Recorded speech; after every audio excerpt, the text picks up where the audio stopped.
अग्ने व्रतपते व्रतं चरिष्यामि तच्छकेयं तन्मे राध्यताम्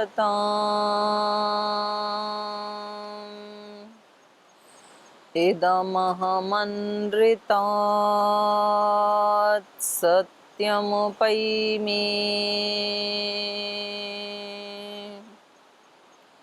ॐ शान्ति शान्ति शान्तिः।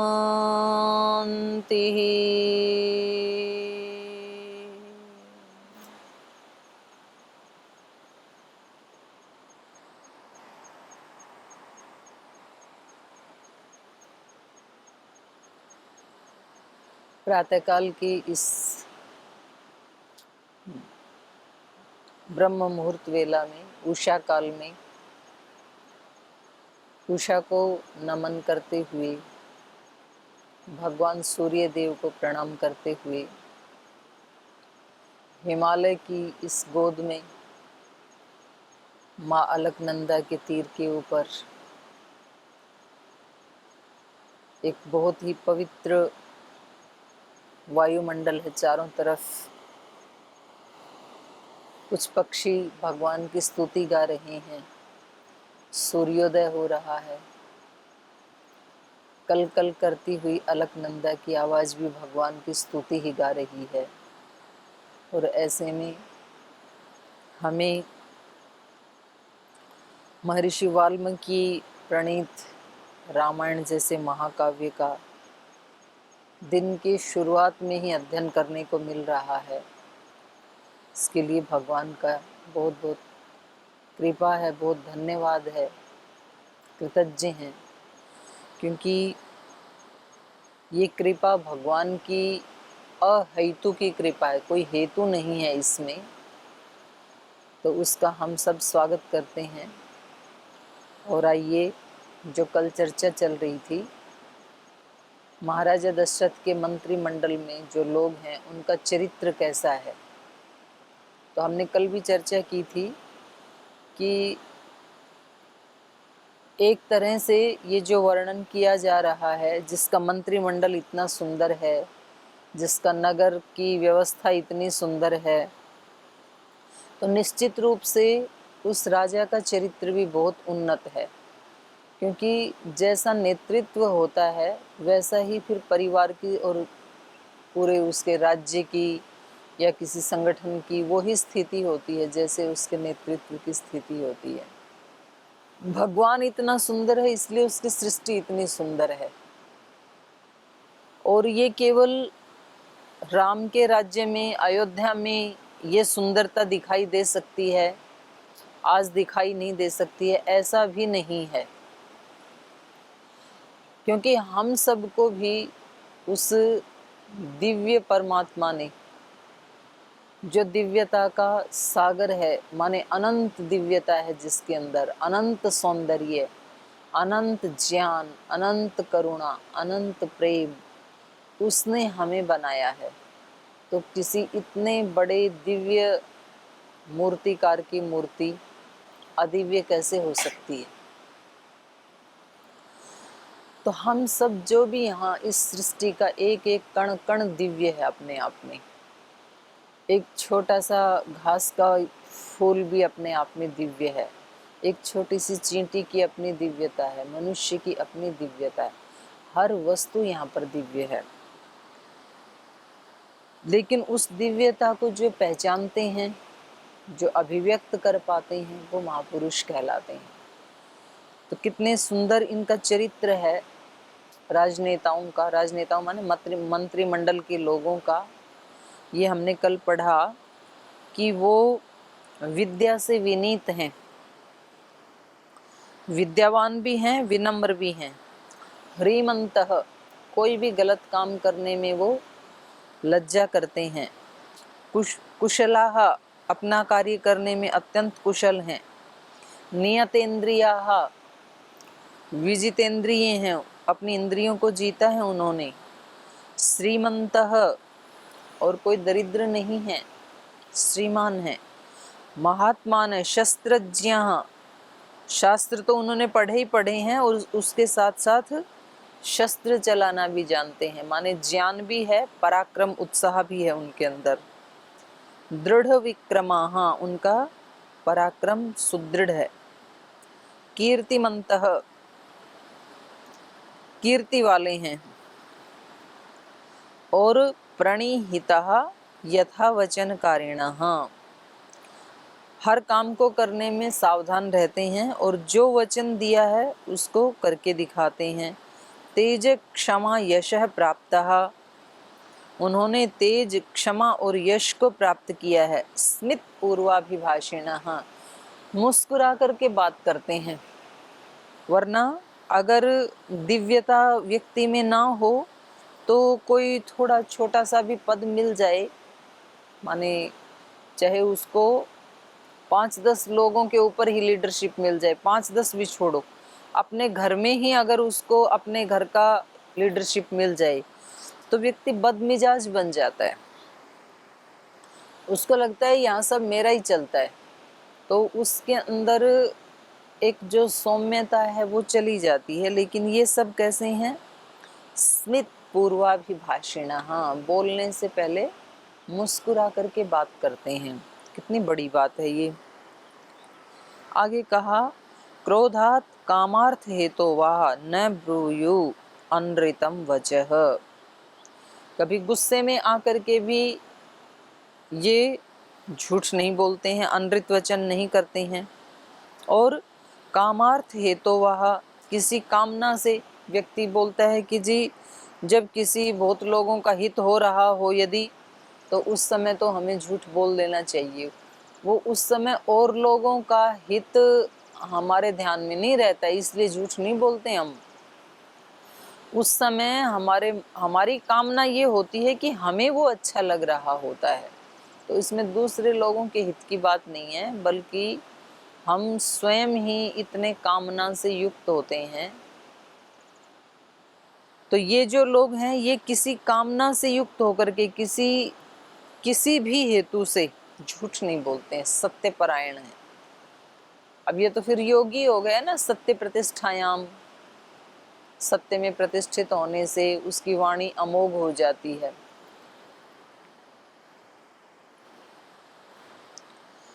आगे और उसकी विशेषता बता रहे हैं उन्हीं की। तेषां विदितं किंचित् स्वेषु नास्ति परेषु वा, क्रियमाणं कृतं वापि चारेणापि चिकीर्षितं, कुशला व्यवहारेषु सौहृदेषु परीक्षितः, प्राप्तः कालं यथा दण्डं धारयेयुः सुतेष्वपि। कोश संग्रहणे युक्ता बलस्य च परिग्रहे, अहितं चापि पुरुषं न हिंस्युरविदूषकम्, वीराश्च नियतोत्साहा राजशास्त्रम् अनुष्ठिता, शुचीनां रक्षितारश्च नित्यं विषयवासिनाम्, ब्रह्मक्षत्रम् अहिंसस्ते कोशं समपूरयन्, सुतीक्ष्णदण्डः सम्प्रेक्ष्य पुरुषस्य बलाबलम्, शुचिनामेकबुद्धीनां सर्वेषां सम्प्रजानतां, नासीत् पुरे वा राष्ट्रे वा मृषावादी नरः क्वचित्, क्वचिन्न दुष्टतत्रासीत् परदाररतिर्नरः, प्रशान्तं सर्वमेवासीत् राष्ट्रं पुरवरं च तत्, सुवाससः सुवेशाश्च ते च सर्वे शुचिव्रताः, हितार्थाश्च नरेन्द्रस्य जाग्रतो नयचक्षुषा, गुरोर्गुणगृहीताश्च प्रख्याताश्च पराक्रमैः, विदेशेषु अपि विज्ञातः सर्वतो बुद्धिनिश्चयः अभितो गुणवन्तश्च न चासन् गुणवर्जिताः सन्धिविग्रहतत्त्वज्ञा प्रकृत्या सम्पदान्विताः तेषाम् अविदितं किंचित स्वेषु परेषु वा। और जागरूक कितने हैं?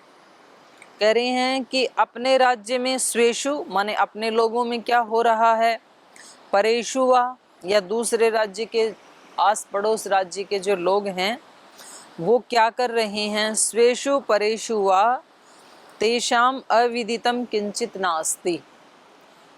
ऐसा नहीं है कि उनकी जानकारी में ना हो, माने बहुत जागरूक हैं तो अपने राज्य में कहाँ कहाँ क्या हो रहा है या अड़ोस पड़ोस में कहाँ क्या हो रहा है, क्या अच्छा हो रहा है, क्या गलत हो रहा है, उसकी उनको सब जानकारी है। वरना तो व्यक्ति इतना लापरवाह, इतने प्रमाद में होता है कि उसको यही नहीं पता है कि मेरे ही घर में क्या हो रहा है। तो कई बार व्यक्ति ऐसे बोलता है कि मुझे तो पता ही नहीं लगा कि ये बच्चे इतने गलत राह पे कैसे कब पहुंच गए। तो जब ये धीरे धीरे उधर बढ़ रहे थे तब आप क्या कर रहे थे। तो व्यक्ति को कई बार तब पता लगता है। इसका कारण क्या है? माता पिता अपने बच्चों से कभी उनको टाइम देते नहीं है और कभी उनके साथ ऐसे बताया है नीति शास्त्रों में कि जब अपना पैर का जूता और अपने बच्चे के पैर का जूता एक माप हो जाए तो उस समय फिर बच्चों के साथ फ्रेंडशिप कर लेनी चाहिए। 5-7 साल तक वो गलत करें तो उनको ताड़ना देनी चाहिए। उनका ज़्यादा लाड लड़ाने से फिर उनके दोष नहीं निकलते हैं, तो उस समय ताड़ना देनी चाहिए। लेकिन जब बच्चे अपने हम उम्र जैसे हो जाते हैं, हम उम्र तो नहीं कहेंगे उसको, मतलब थोड़े बड़े हो जाते हैं, जब अपने पैर के जूते के साइज का उसके बच्चे का भी साइज एक हो जाए तो उस समय बच्चों के साथ फ्रेंडशिप करनी चाहिए। ये बच्चे जब बचपन में आप अपने बच्चों के साथ कनेक्ट थे तो ये बच्चे जिस दिन पहली बार LKG में या UKG में या फर्स्ट स्टैंडर्ड में जिस दिन गए तो उस दिन जब स्कूल से आए तो आपको कितनी बातें बताते थे। मम्मा पता है आज हमारी इंग्लिश वाली मैम ने क्या बोला, मैथ्स वाली मैम ने ये बोला, आज हमारे स्कूल में ये प्रेयर हुई, आज हमने ये गेम खेला। आप अपने काम करने में लगे रहते हैं और बच्चा आप किचन में जाते हैं तो किचन में पीछे पीछे जाता है, आप कपड़े धोते हैं तो वहाँ वॉशरूम में पीछे पीछे जाता है, आप झाड़ू पोछा लगा बच्चा आपके पीछे पीछे घूमता रहता है और अपनी सारी स्टोरी आपको बताता रहता है और आप कोई बहुत ज़्यादा इंटरेस्ट भी नहीं लेते हैं, आप सुनते रहते हैं, अच्छा बेटा ठीक है और बताओ। वो सब कुछ रिपोर्टिंग करता है आपको आकर के, क्योंकि उस समय तक उसको ये पूरा विश्वास है कि माँ मेरी सबसे अच्छी, मेरे को जानने वाली, समझने वाली एक आत्मा है, मतलब उसकी सारी दुनिया माँ के अंदर बसती है। तो उसको लगता है कि मैं माँ को रिपोर्टिंग करके भगवान को ही जैसे रिपोर्टिंग कर रहा हूँ, उसको बहुत खुशी मिलती है, तृप्ति मिलती है। लेकिन जैसे थोड़ा बड़ा होता है फिर वो रिपोर्टिंग करता है कि आज मैंने ऐसे किया, तो हम बच्चे को डांट देते हैं, फिर हम कहते हैं कि तुमने ऐसे किया। तो अब बच्चे को लगता है कि अच्छा डांटने वाली भी है माँ, तो केवल प्यार प्यार करने वाली नहीं है। तो फिर वो कुछ चीज़ें छिपाने लग जाता है, कुछ चीज़ें बताता है, कुछ नहीं बताता है। फिर जैसे जैसे बड़ा होता है अब आप पूछते हैं उससे कि और बताओ आज के, बोल कुछ नहीं बस ऐसे ही पढ़ाई हुई, खाना खाया और थोड़ा सा फ्रेंड्स के साथ गेम खेला, आ गए। और क्या हुआ? बस और कुछ नहीं, बता तो दिया ना आपको। जैसे जैसे आपने उसको टोकना शुरू किया बच्चा भी थोड़ा थोड़ा कटना शुरू हो जाता है और फिर जैसे वो थोड़ा बड़ा होता है आपको लगता है कि ठीक है अब तो ये बड़ा हो गया, अपने आप को संभाल लेगा, अपने आप को ये समझता ही है, मेरे पास भी बहुत सारे काम हैं तो बहुत अच्छी बात है, तो मुझे भी जॉब करनी है, मुझे भी अपने काम पे जाना है। तो हम भी बच्चे से बात नहीं करते हैं, बच्चे को भी लगता है ठीक है माता जी को ना पता लगे तो ही अच्छा है, तो वो भी नहीं बताता। अब वो पूरा अपने फ्रेंड्स के साथ कनेक्ट हो जाता है। और आज तक जो आप बच्चे के पीछे पीछे घूमते थे बच्चा आपके पीछे घूमता था बचपन में, अब आप बच्चे के पीछे घूमने लगते हैं। रात को आता है 10-11 बजे, सुबह ये सो के उठता है 9 बजे, फिर ये खाना खा के फिर अपने कमरे में चला जाता है। ये क्या कंप्यूटर पे लैपटॉप पे खेलता है या क्या करता है। उसके बाद फिर शाम को 5 बजे घर से निकल जाता है, फिर रात के 10 बजे आता है। ये जाता कहाँ है, ये करता क्या है, हमें कुछ पता ही नहीं है। आप उसके पीछे घूमते हैं कि तुम जाते कहाँ हो, वो आपको बताता ही नहीं है। और फिर कभी ना कभी वो ऐसी सोसाइटी में गिर जाता है, क्योंकि वो दूसरे लोगों को अपना मानने लग जाता है।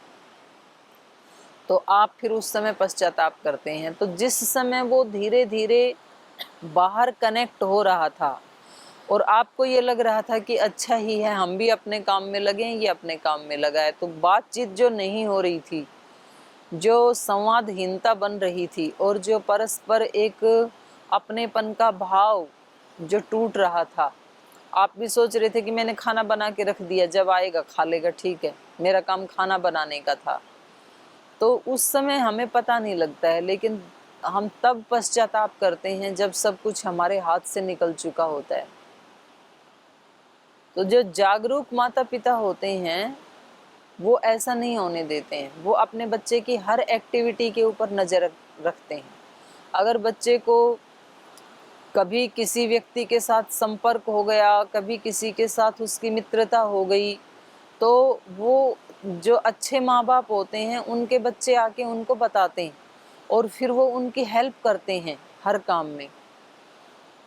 ऐसे ही जो संगठन में काम करते हैं, जो समाज में काम करते हैं, जो राजनीति में काम करते हैं, उन लोगों को भी अगर ये नहीं पता है कि उनके संगठन में क्या हो रहा है, कहाँ क्या हो रहा है, उनके समाज में क्या हो रहा है, जिस क्षेत्र के वो नेता हैं उस क्षेत्र में क्या एक्टिविटी चल रही हैं, अगर ये उनको नहीं पता होता है तो फिर वो सफल नेता नहीं है, वो नेतृत्व सफल नहीं है।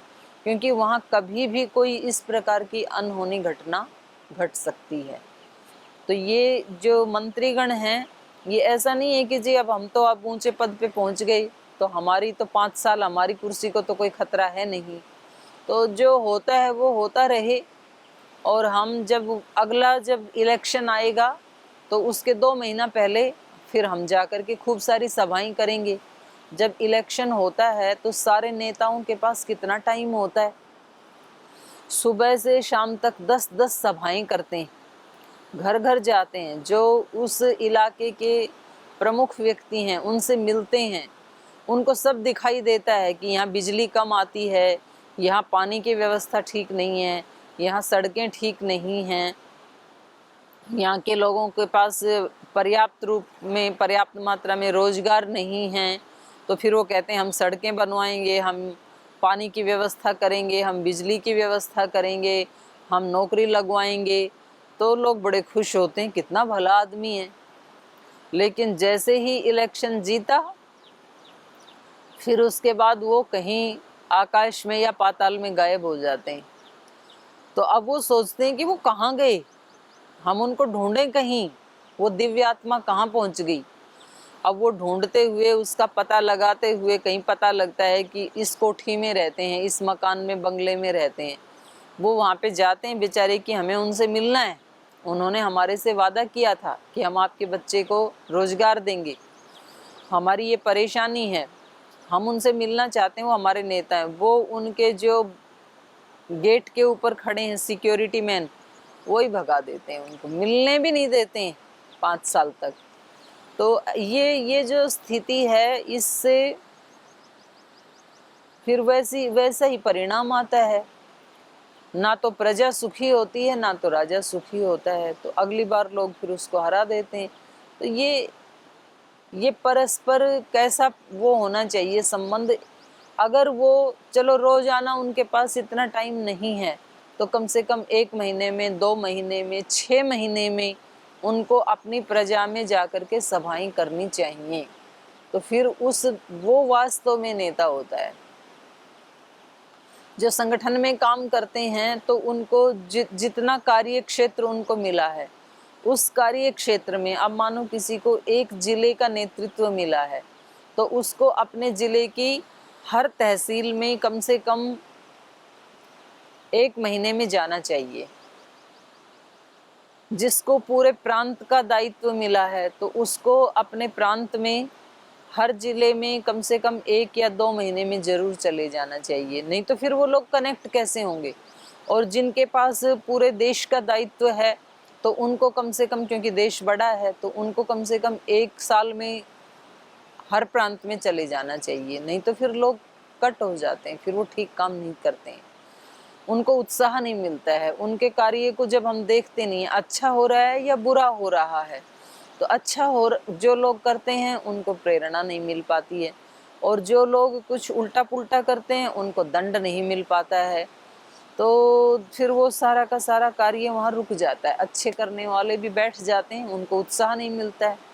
बुरा करने वाले रुकते नहीं हैं, क्योंकि उनको कोई रोकने वाला नहीं है। तो ये जो मंत्रिमंडल के लोग हैं, ये क्या हैं? तेषाम किंचित अविदितम नास्ति। कुछ भी ऐसा नहीं है जो उनकी दृष्टि में ना हो, उनको पता ना चलता हो। वो अंदर बैठे हुए भी क्रियमाणम कृतम वापि चारेण चिकीर्षितम, चारेण अपने गुप्तचरों के द्वारा, भले ही वो स्वयं नहीं जाते, लेकिन चारेण अपने गुप्तचरों के द्वारा क्रियमाणम, जो कार्य अभी किया जा रहा है वो भी उनको मालूम है। कृतम व अपि, और जो पहले हो चुका वो भी मालूम है। और चिकीर्षितम, आगे क्या होने वाला है वो भी उनको मालूम है। तो उनको भूत वर्तमान भविष्य तीनों कालों के बारे में पता होता है, कहाँ क्या हो रहा है, हमारे राज्य में क्या हो रहा है, पड़ोसी राज्य में क्या हो रहा है, उससे पहले क्या हुआ था, अब ये आगे क्या करने वाले हैं। तो आगे क्या करने वाले हैं ये पता होता है, तभी तो व्यक्ति एक्शन ले पाएगा। गलत हो रहा है तो उसको रोकेंगे, अच्छा हो रहा है तो उसको प्रोत्साहन देंगे। तो इतने जागरूक हैं इनके मंत्रिमंडल के लोग। तेषाम अविदितं किंचित स्वेषु नास्ति परेषु वा क्रियमाणं कृतं वापि चारेणापि चिकीर्षितम्। कुशला व्यवहारेषु सौहृदेषु परीक्षिताः प्राप्तकालं यथा दण्डं धारयेयुः सुतेष्वपि। व्यवहारेषु कुशलाः, व्यवहार करने में बहुत कुशल हैं। अब ये कहने के लिए शब्द छोटा सा है, लेकिन इसको पूरा करने के लिए पूरा जीवन लगाना पड़ता है, एड़ी चोटी का जोर लगाना पड़ता है। एक एक पल अपने मन को, इंद्रियों को, अपने बुद्धि को, प्राण को साधना पड़ता है। क्योंकि भगवान कृष्ण ने अर्जुन को बताया गीता में, योग क्या है? योगः कर्मसु कौशलम, अपने कर्मों को कुशलता से करना, ये योग है। तो अब ये योग करने के लिए और ऐसा योगी बनने के लिए कितना व्यक्ति को तपस्या करनी पड़ती है, कितनी कुशलता से अपने कामों को करना। तो ये व्यवहारेषु कुशलाः, व्यवहार में बहुत कुशल हैं। जैसे आज श्रद्धेय स्वामी जी महाराज करोड़ों लोगों से एक दिव्य संकल्प पूरा करवाने के लिए उनके साथ करोड़ों लोग जुड़े हुए हैं। जो महाराज जी संकल्प लेते हैं, और वो संकल्प वास्तव में महाराज जी का नहीं होता है, तो भगवान का संकल्प होता है, दिव्य संकल्प होता है। वो जो अपनी सृष्टि में करवाना चाहते हैं, वो ऐसे जो साधु सन्यासी योगी संत महात्मा हैं उनके हृदय में प्रेरणा करते हैं। और फिर वो उस प्रेरणा को जब सारे पूरी निष्कपटता के साथ, निष्कामता के साथ, निस्वार्थता के साथ जब लोगों के समक्ष प्रस्तुत करते हैं, तो उसको पूरा करने के लिए, उनके दिव्य संकल्पों को पूरा करने के लिए सारी सृष्टि उनका सहयोग करती है। करोड़ों लोग सामने आते हैं। लेकिन जहाँ आज इस कलयुग में, यद्यपि मैं इसको कभी कलयुग का नाम नहीं देती हूँ, ये योग युग है और ये दिव्य युग है, क्योंकि इसमें बहुत नया निर्माण भी हो रहा है साथ में। लेकिन तो भी एक बहुत व्यस्तता में है हर मनुष्य आज के युग में। पहले इतने ज़्यादा व्यस्त नहीं होते थे, थोड़े रिलैक्स होते थे लोग। हम 50 साल पहले भी हमने लोगों को देखा, जैसे हम गांव में रहते थे तो सर्दी में अपने आराम से वो उठ कर के और 8-9 बजे तक धूप सेकते थे, फिर खाना वाना खा के थोड़ा 9:30 बजे तब अपने काम पे लग जाते थे। फिर शाम को भी जैसे 5:30-6 बजे सूर्यास्त हो जाता है, तो उसके बाद वो ज़्यादा टेंशन नहीं लेते थे काम की।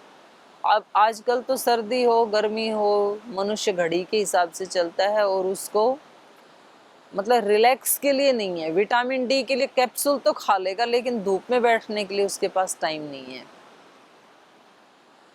तो इतना जो व्यस्ततम टाइम है सब लोगों के पास, ऐसे समय में भी स्वामी जी महाराज के लिए करोड़ों लोग समय निकाल लेते हैं।